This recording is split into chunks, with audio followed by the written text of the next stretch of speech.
Anda kembali di Prime Time News, pemirsa, dan sebelum melanjutkan perbincangan dengan Ibu Helena dan Pak Berton, ada informasi dari Nagekeo. Pasca gempa mengguncang wilayah NTT, sejumlah pasien di RSUD Airamo, Kabupaten Nagekeo terpaksa dirawat di area pekarangan rumah sakit.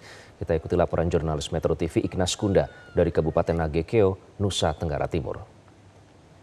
Tidak seperti biasanya, rumah sakit ini yang biasanya banyak pengunjung, hari ini kelihatannya sepi.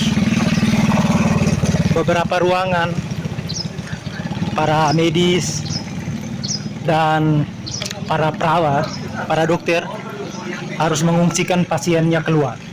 Dan bisa dilihat ini merupakan ruang ICU, terlihat kosong karena pasien-pasien yang rawat darurat harus diungsikan keluar ketika gempa itu terjadi. Dan bisa dilihat kondisi pasien yang harus dirawat di luar ruangan. Dan ini merupakan beberapa petugas medis yang masih setia bersama para pasien karena kepanikan yang terjadi pada pagi hari ini.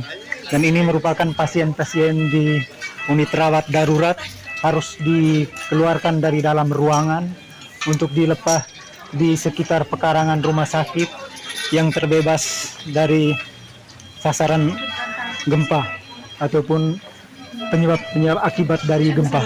Dan kita bisa lihat beberapa tempat pasien yang masih tergolek lemah di tempat tidur. Dan ini merupakan pasien-pasien di unit ICU yang harus dirawat oleh para petugas-petugas medis. Dan ini para petugas-petugas medis ini yang masih setia untuk menunggu atau merawat para pasien.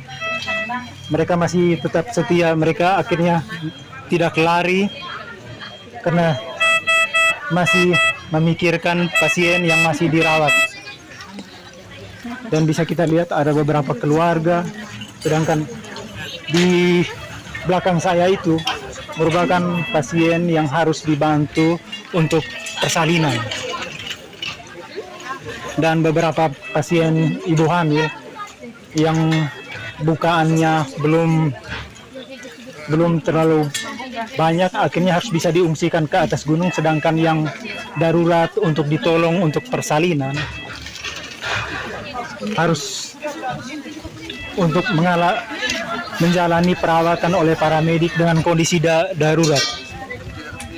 Bisa kita lihat di belakang saya ini, pemirsa. Terima kasih, saya Ignas Kunda, jurnalis Metro TV melaporkan.